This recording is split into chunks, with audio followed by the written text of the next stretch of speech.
Good morning, everyone. Today, my topic for presentation is Aspergillus galactomannan, serum and BAL, the role in fungal pneumonia.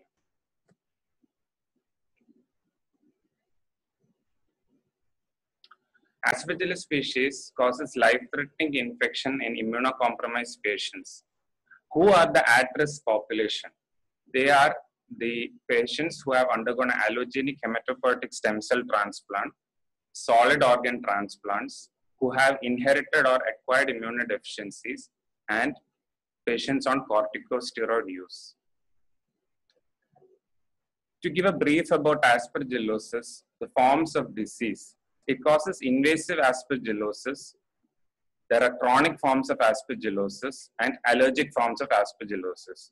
The invasive forms mainly are the invasive pulmonary aspergillosis, Aspergillus sinusitis, disseminated aspergillosis, and single organ aspergillosis. Chronic forms are chronic pulmonary aspergillosis. Allergic forms examples are which causes the allergic bronchitis in aspergillosis patients. What is standard approach for diagnostics in fungal infection in general? We use certain invasive procedures to obtain necessary specimens and culture, followed by which we do a direct microscopic examination in freshly obtained samples, histopathological demonstration of fungi within tissue sections, and culture of the causative fungus and its further identification in 2 to 4 weeks. So we resort to serological methods which uses antigen or antibody detection of the cell-mediated immunity, the culture methods of MALT, TOF, MS, molecular methods, and detection of metabolites of the fungus metabolism. When resorting to serological methods, we mainly resort to antigen detection. Why not antibody? Because antibodies may be present even in the absence of infection due to previous exposure to fungus as a saprophyte or as a commensal. Early stage or when the cell-mediated immunity is depressed, or if the antigen is a pure immunogen, again it leads to undetectable antibodies. Hence, we prefer antigen detection to antibody. Which are the common antigens in fungal infections? Galactomannan, which is more specific for Aspergillus species. Also, galactomannan is also found in filamentous bacteria like Penicillium and Paecilomyces. Other antigens are 1,3-beta-D-glucan, which is more of a broad spectrum fungal pathogens. Exceptions to 1,3-beta-D-glucan are Mucorales and Cryptococcus. Other antigens are mannan, which is in Candida species, enolase, again in Candida species, with a specific exception in Candida glabrata. SAP, which is secreted aspartyl proteinase, again in Candida, and cryptococcal antigen in Cryptococcus. Today's topic, we are more concentrating on galactomannan. This is the cell wall of a fungus in which the we first have the peptidomannans or peptidogalactomannans, which is the outer layer, which is followed by the galactomannan layer, which is followed by the blue color, which is the 1,4,1,6 glucans, which is followed by the chitin. So we are concentrating on detecting this galactomannans in the cell wall of the fungus. So in which subset of patients is galactomannan antigen detection useful? In oncohematological patients, in neutropenic patients, and pediatric age group. Why neutropenic?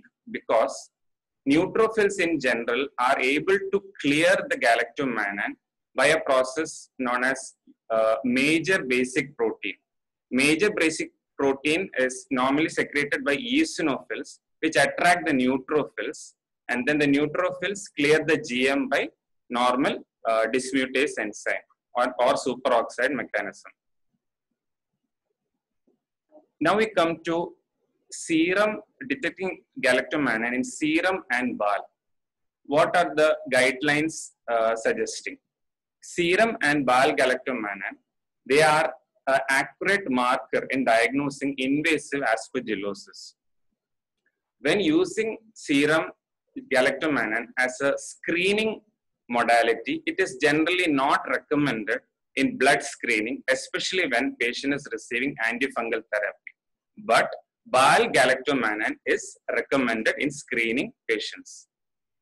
In screening single organ transplant recipients or chronic granulomatous disease patients, generally we don't recommend using galactomannan.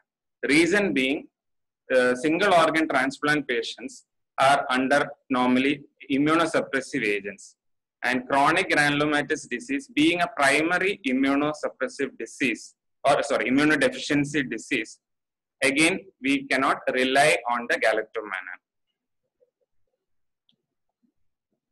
While we are doing BAL, which patients should we not do BAL?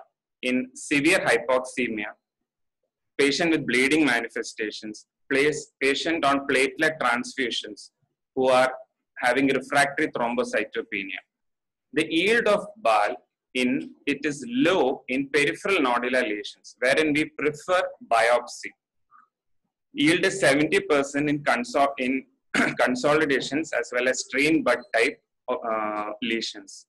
The yield is again 50% only in ground glass, reticular or nodular lesions.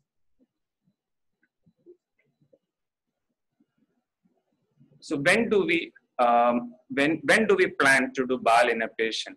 In a patient who is already hematopoietic stem cell transplant, non-neutropenic patients with no cavitatory lesions on CT, we generally perform after an empiric antimicrobial therapy. From which area do we do the BAL? It is preferred to be done from the segmental or the subsegmental bronchus. And which lung, which side do we select? It is generally the most affected lung, which is based on a recent CT. How can galactomannan be used in predicting the disease progression or therapeutic response or predicting the outcome? It is most useful in hematopoietic stem cell transplant patients or hematological malignancy patients in whom we have a high baseline GM. Then we repeat the serum galactomannan at intervals of, first we repeat it at 6 weeks, followed by 12 weeks. In studies, it is shown that by 6 weeks, if the baseline GM has come to normal, it is a good predictor of disease, of therapeutic response, as well as mortality indicator. And even better will be when we monitor it at 12 weeks from the baseline. That if the serum GM goes negative, again it is a good indicator of the therapeutic response and disease progression. While coming to the predicting the outcome by BAL GM, generally serum GM is much preferred than BAL GM. Coming to therapeutic response between voriconazole and amphotericin B, using serum GM in patients in whom voriconazole treatment has been started, we should repeat the serum galactomannan at 1 week has shown to be a better predictor if the serum GM has come to normal. And but amphotericin B, there is no point in doing in 1 week. We have to do it in 4 weeks to see the response to therapy. Coming to allergic forms of aspergillosis, that is Aspergillus bronchitis, in non-transplant patients, it is found that the respiratory samples, galactomannan or PCR, is more sensitive than culture. Coming to serum or BAL GM, as a preemptive or a biomarker-driven antifungal therapy, it is most useful in asymptomatic or febrile high-risk patients. It helps to reduce unnecessary antifungal therapy or empiric antifungals. And doing it and taking it as a preemptive marker leads to more documented cases of invasive aspergillosis without compromise in survival. What are the various false positives and false negatives in galactomannan? false positives are found when we use antibiotics. When plasmalate is used instead of saline during BAL, when the patient is already on platelet transfusions, patients receiving TPN, dialysis, IV immunoglobulins, or immunosuppressive agents leads to falsely positive galactomannan levels. In false negative cases are when the previous or they are already on previous or current antifungal use, when we have very low yield sampling in non-neutropenic patients, and in less severe disease, there is chance of false negativity. A few studies which has been done in this direction. This study, which measured the diagnostic value of galactomannan antigen test in comparison with serum and BAL from non-neutropenic patients with invasive pulmonary aspergillosis. They collected the data between 2014 to 2016.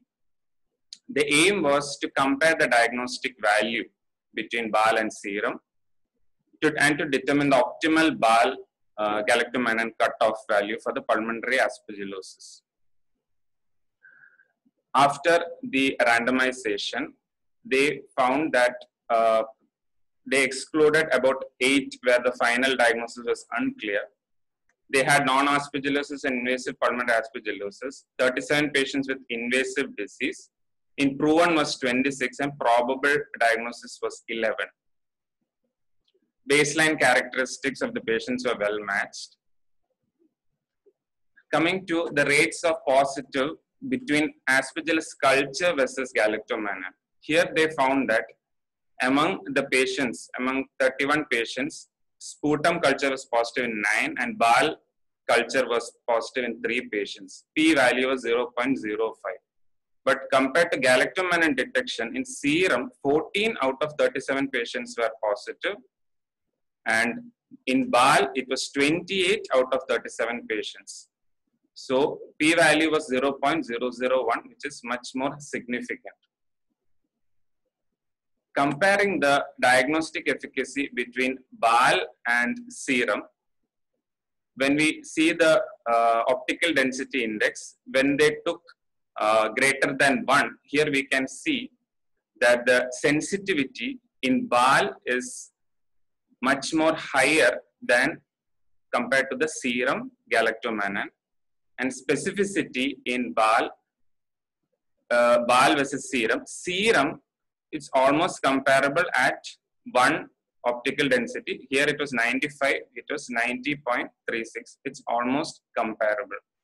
So the final outcome of this study was at a cutoff value of 1, the sensitivity of BAL was still higher than that of serum detection and the specificities were similar. Come to another recent study which is published in this year, 2020. Galactomannan detection in BAL fluid for invasive aspergillosis. Here they took immunocompromised patients that for this study. The objective was to see the diagnostic accuracy of BAL galactomannan in invasive aspergillosis patients who are already immunocompromised, that is, or neutropenic patients. In the other study, it was non-neutropenic patients. Here, at different cutoff values, they wanted to test the positivity of BAL GM. Herein, they took till June 2016. This was a review study. So they took almost 5,844 study titles which were done till 2016. After their exclusion criteria, they have in this study, for the analysis of review, 17 studies were included. Coming to the summary estimates of this study, with the sensitivity on the y-axis and specificity on the x-axis, here the black circles are suggesting the optical density of 0.5 and the red diamond is suggestive of optical density of 1. Herein, this dotted line includes the maximum concentration of the sensitivity specificity. The dark red is the final average outcome, in which they found that the sensitivity was 0.78 and specificity of 0.93 when we are using optical density of 1. And here we can see while using optical density of 0.5, the sensitivity was 0.88 and the specificity of 0.81. Herein it means to say that as a screening test, we can rely more on the optical density of 0.5 would be sufficient, as it is a better sensitivity. But coming to specificity, the optical density of 1, which has a specificity of 0.93 or 93%, it is much better as a specific agent. So their final comparison between the 0.5 and 1 suggested a higher as a screening modality, using 0.5 optical density will be preferred compared to 1, but specificity increases as we put a higher cutoff value. So the interpretation of the results as far as these studies were concerned, the final outcome was that if you put a higher cutoff, that is 1.5, that will be a better predictor of the specificity of BAL GM in this test. This is the topic for my presentation.